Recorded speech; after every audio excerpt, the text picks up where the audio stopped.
All right, guys. So let's take a quick look at them.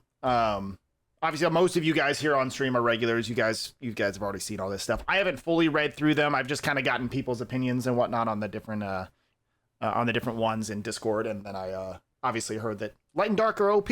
No kidding. So Leica was always a fan favorite in Sky Arena for sure. So skill 1, 165. Okay, so just a straight damage. We like that. It's a little low, I feel like, on the damage. We'll have to see the rest of it here.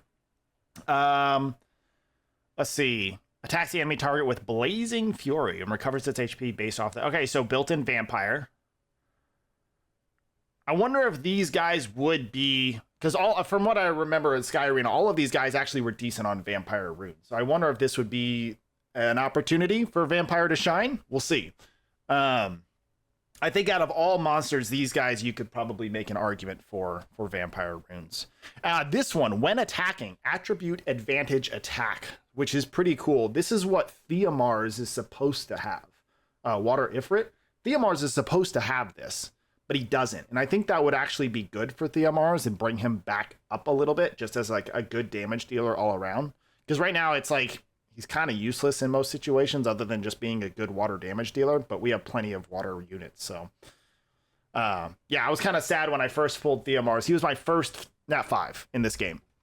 And then he didn't have that, so it was kind of sad. Decent multipliers, I guess. It's a single attack. But attribute advantage definitely is big. Kind of allows you to, bring him into whatever situation. Let's see, Leica. Dragon's Fang, skill 2 here. Attacks enemies with the area and stuns with a certain chance. Grants a shield to itself based off the damage dealt. This attack ignores the target's beneficial effects that reduce damage taken. So defense up, shield, attack, or damage taken down. I guess all those different buffs and debuffs. Ignores target's damage mitigation effect. 70% rate to stun. It's pretty good. Shield equal to 50% of the damage dealt for 8 seconds. So he's a beefy boy. He's a tanky boy for sure.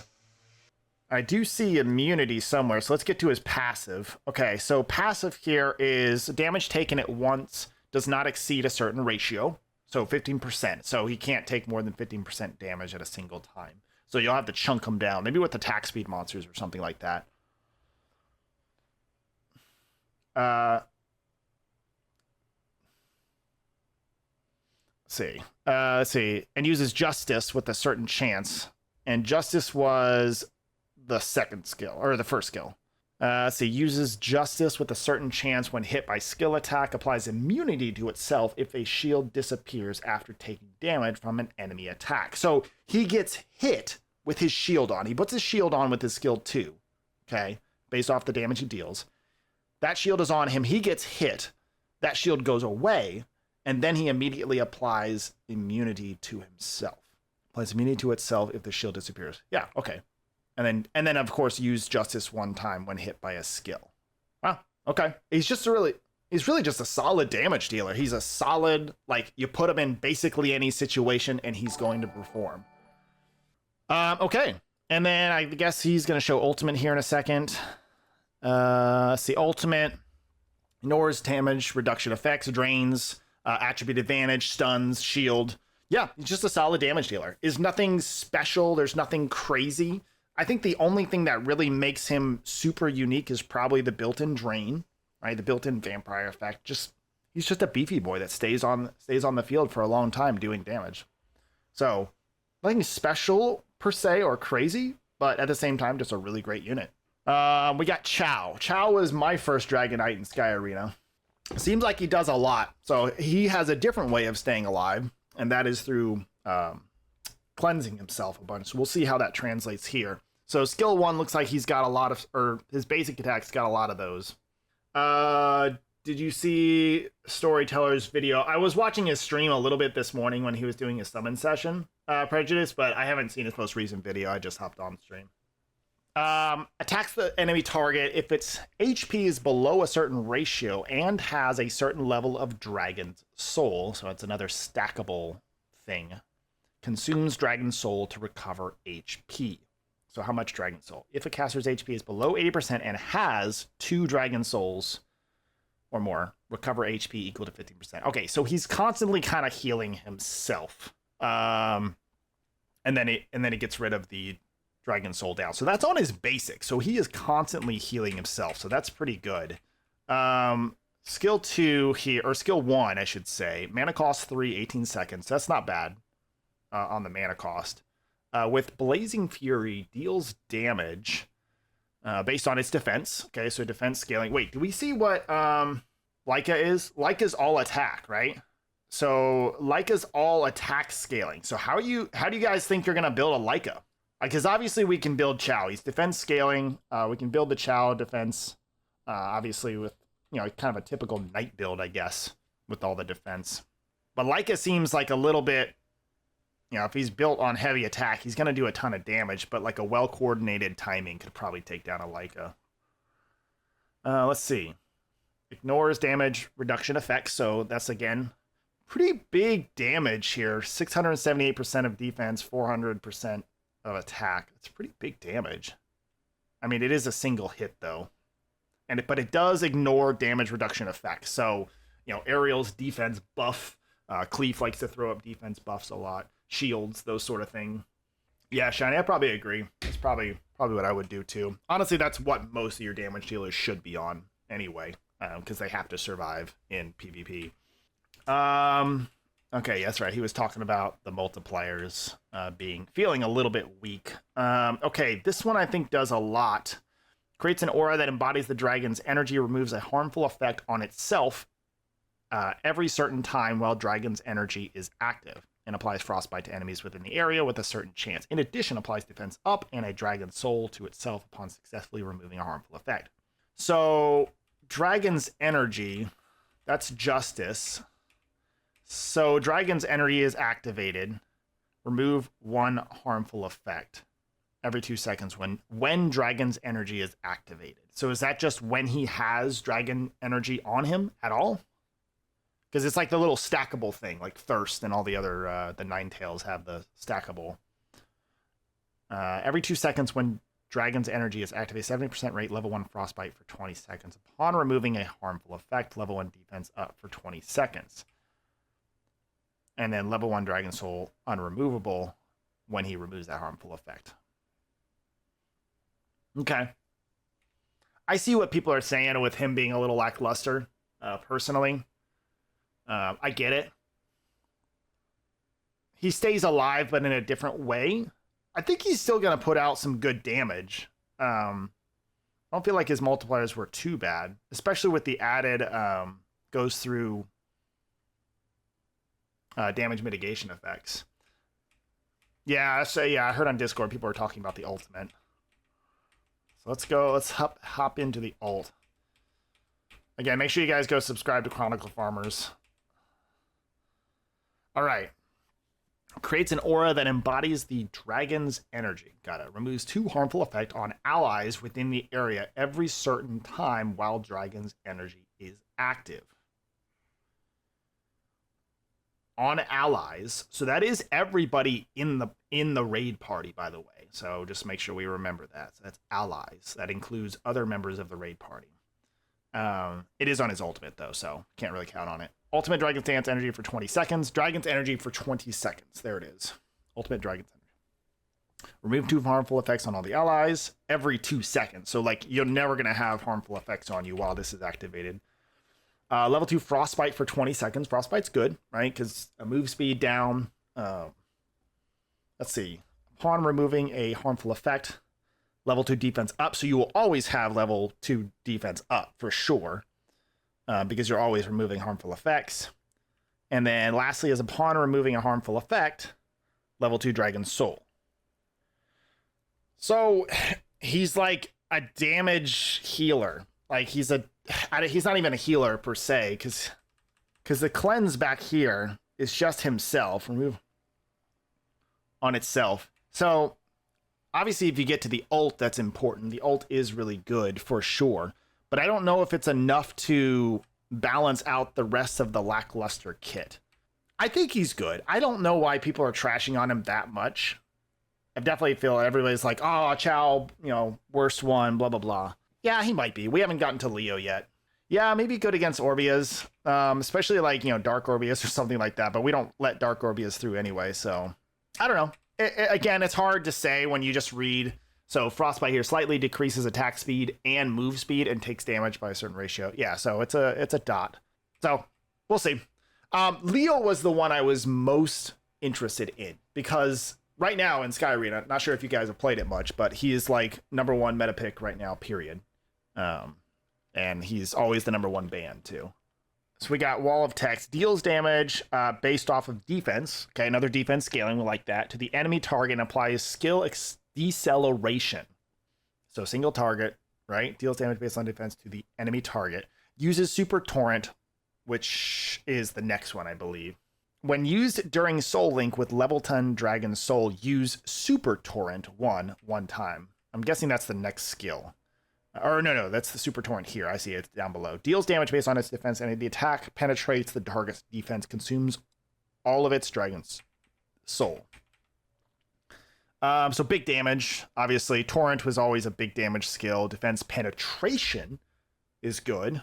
So he'll be very good against Taeor, for sure.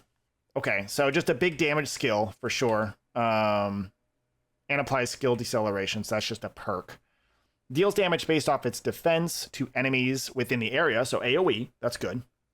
And applies skill deceleration, applies defense up to itself. Okay, so we're same kind of stuff. Applies Dragon Soul to itself based off the number of targets hit.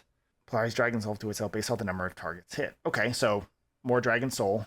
Defense up, skill deceleration, big damage. Okay. I think it's where in his passive where a lot of stuff is going to come in. Deals damage based off defense, skill deceleration. Let's go here.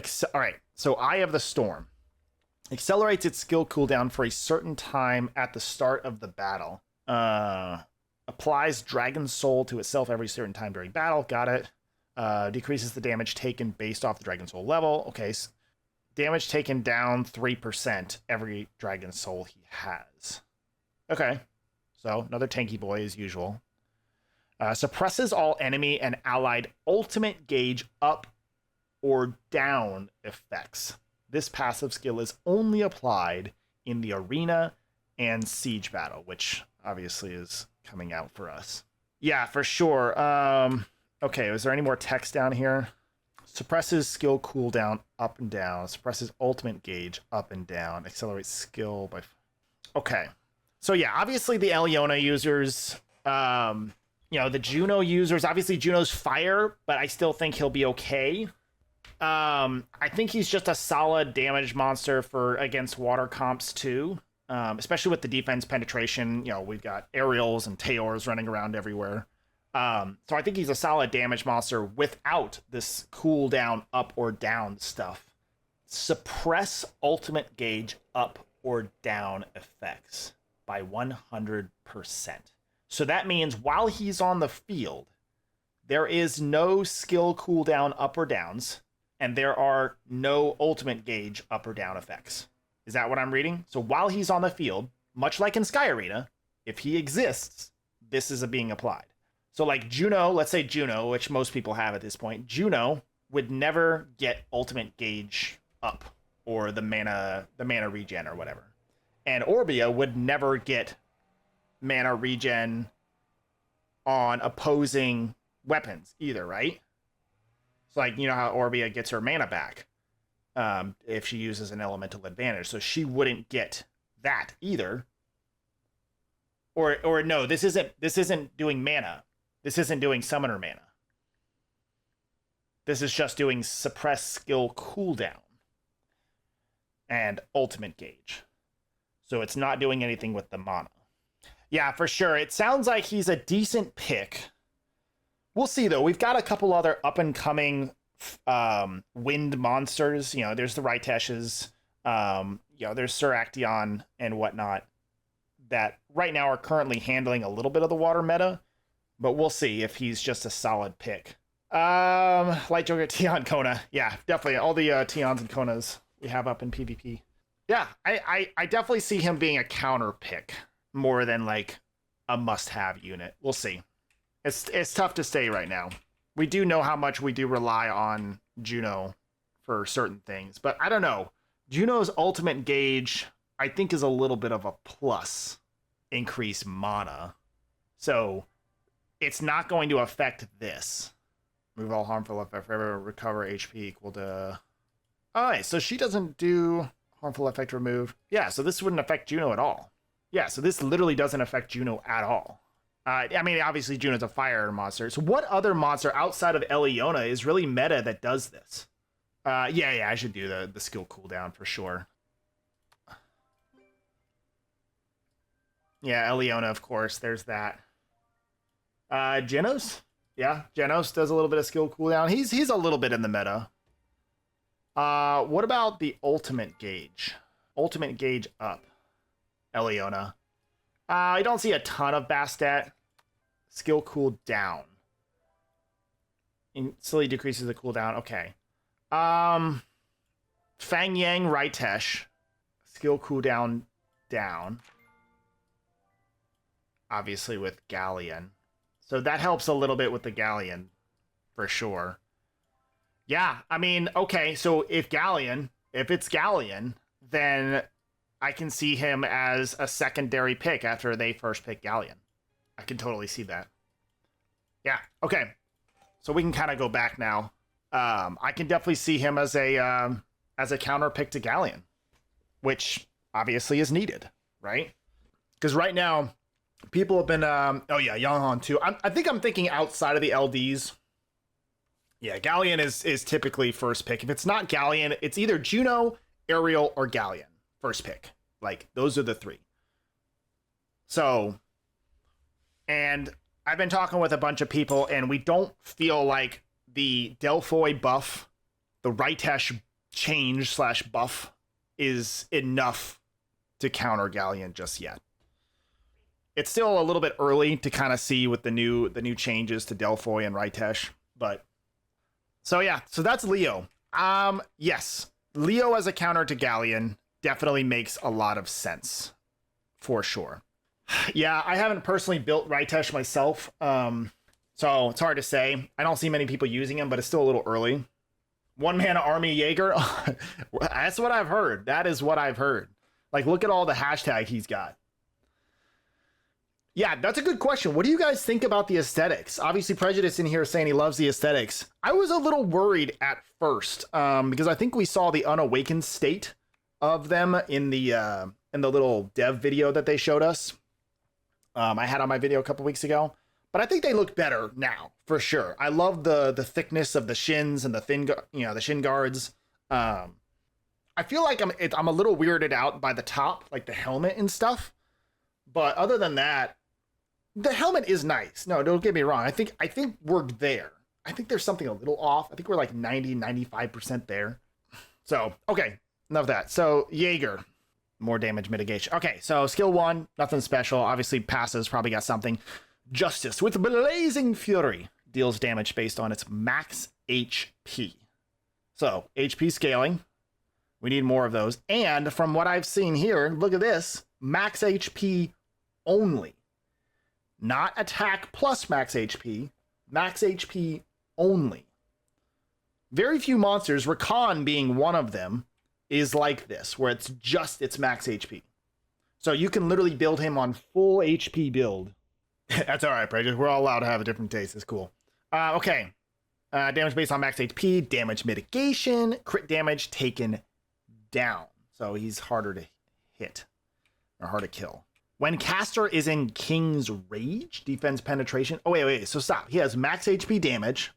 48% of its max HP. So you're telling me that if he's built at 100k HP, then he's dealing almost 50,000 damage that ignores target's damage reduction effects. Plus, he gets a defense penetration 60%. So it wouldn't be a full 50,000. It'd be less than that. It'd probably be like, what, 30? If he's on 100k HP, he gets 60% penetration into the defense. So it's like 30 to 40,000 or something like that on a 3 mana cost scale. I don't know. Somebody who's better at math can figure that out. But crit damage taken down. Okay, yeah, that's a pretty powerful.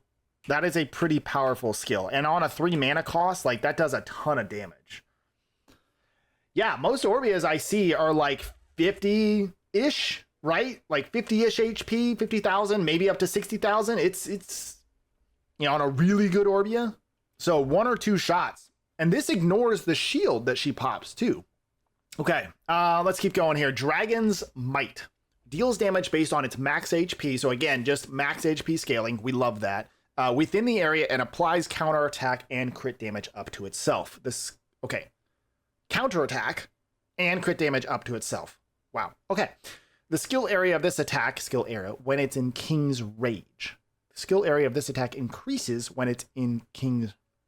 to enemies within the area. Wow. Okay, so this is AoE as well. All right, so this is AoE. The skill area of this attack increases when it's King's... Okay, so it's AoE, but then it increases the AoE when it's in King's Rage. And penetrates the target's defense. He uses Justice Revenge, which is the other skill, with a certain chance when attacked by an enemy while counterattack is owned.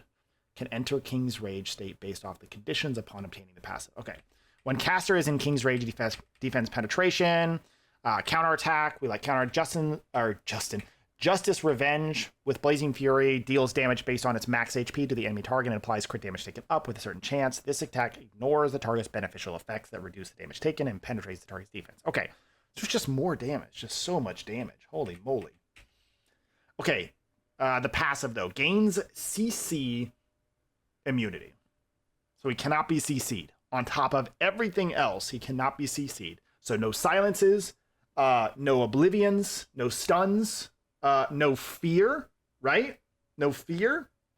Instantly recovers its destroyed HP when the King's Rage is applied. So destroy, no work on Jaeger.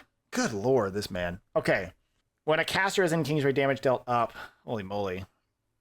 When a team member is defeated, King's Rage goes into effect. Unremovable ends upon defeating an end. So it ends when you defeat an enemy. So it's when he's in King's Rage, he's just going until you defeat something, which he definitely will. Bro, this thing is nutty broken. Holy moly. Yeah, but better. Leica, but better. 100%. Yeah, you need a little bit more than whatever education I got. Jesus. That's crazy. Yeah, Jaeger is massively crazy. He's going to do so much damage. Max HP damage when caster is in rage, defense penetration 60%, level 3 crit damage up, King's Rage ends upon defeating an enemy. So just massive damage. Wait, 70% basically of its max HP and defense penetration. So if he's on 100k HP, we're talking about a 50,000 hit on his ultimate. Now granted, we've seen other hits before, like my Teor's hit like that before too, and that's not even on a crit. That's before crit. Remember that, guys. That is before crit. Hard counter is kill his units during King's Rage. Interesting, yeah. I don't know if we'll be able to coordinate that well. All right, skill 1, kind of a mess. We'll see what the passive is. Deals damage based on max HP. So again, another max HP damage dealer. This time it's a knight, though, whereas I think Jaeger was a warrior. Okay. Damage dealt. Okay. Per 1% of caster's lost HP, damage dealt up. So as he gets weaker, he hits harder. Per 1% of targets lost HP, damage dealt up 1%. So as he's losing damage and as they're losing damage, he does more damage. And he does silence for 8 seconds. Cool. Solid skill. 43% of max HP is damage. Again, that's before a crit, right? Let's think that he's on a 100k HP build. He doesn't have any damage mitigation effects, though. Or defense penetration. At least on this skill. Okay. Deals damage based on max HP to enemies within the area and applies block harmful effect removal. Okay, that's the one that the Green Mermaid does. Harmful effect removal with a certain chance. Provokes nearby enemies with a certain chance. Provokes, okay. Provoke is always good. Provokes nearby enemies with a certain chance. The area of the skill damage and block harmful effect removal increases. Again, this is area of effect. Wow, that's crazy. If its HP is below a certain ratio. So you could dump a ton. So we'll have to look at this skill here, or this debuff. It's a very specific debuff.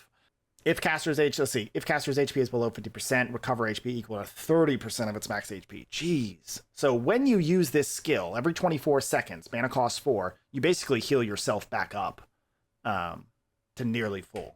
That's crazy. Okay, passive is going to be important, though. Let's look at that.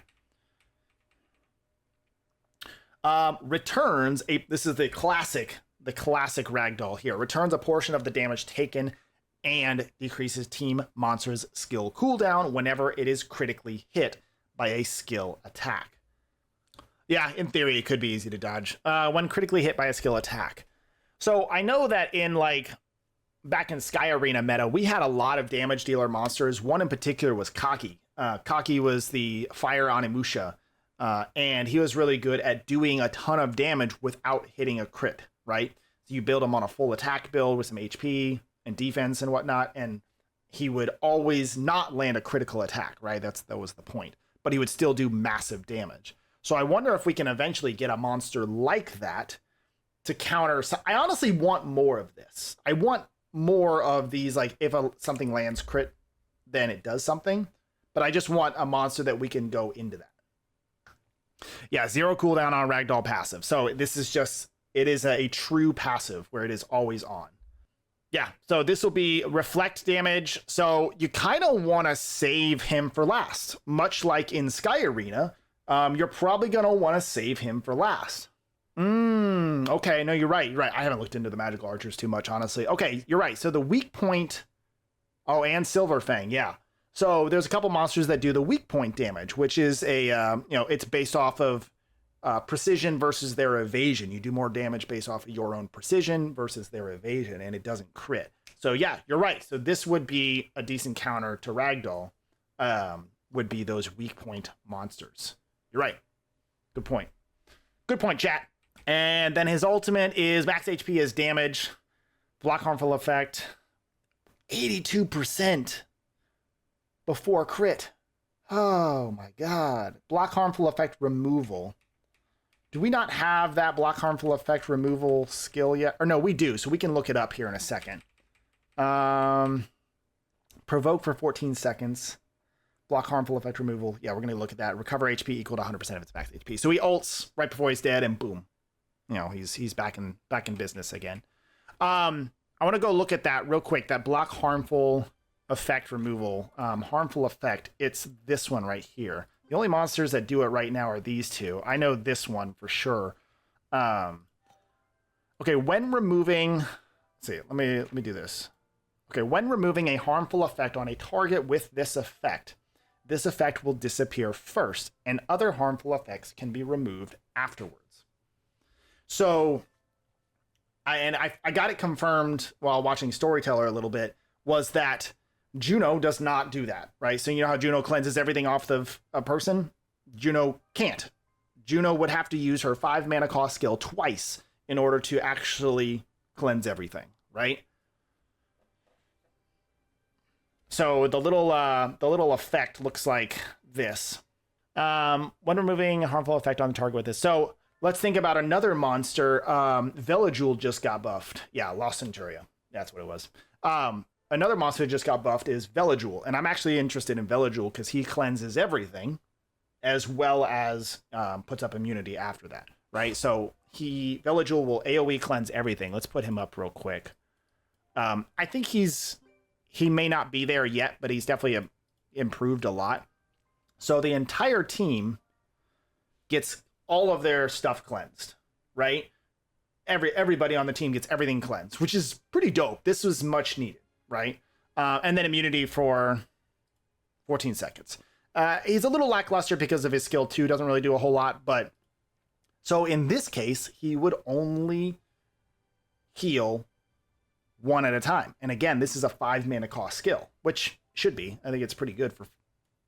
I don't know. I kind of think this needs to be reduced a little bit to make him more viable because his skill 1 here isn't that great. So with that effect here, again, Villagewell can cleanse everything, but it's going to cleanse this first, and then he's got to do a second cleanse on everything else. So that's going to be a really powerful debuff. It hasn't really, I haven't seen the Wind Mermaid a whole lot, so I haven't really gotten to interact with it too much, but that's going to be a really, really powerful debuff, especially if somebody has it. Obviously, we're talking about LDs here, so it's like, you know, we can't really say much about that. So if I were to just give you my thoughts about which ones are kind of the best and which ones are the worst. Obviously, guys, this is no like official tier list or anything like that because I haven't used any of these monsters and Korea just got them. I think Jaeger's best. Ragdoll, a very close second. Obviously, they're LDs. Nobody's going to have them, right? Except that one guy that can't stop posting it in Discord. After that, it's a hard toss-up between Leo and Leica because of two reasons. Leo was going to be my first pick, but as you guys said in chat, Tessarion is a thing. And I feel like Tessarion will melt him, especially with him being very reliant on his passive. So it'll be a game of like counter picking and banning the right things, right? So it's a toss-up between Leo and Leica.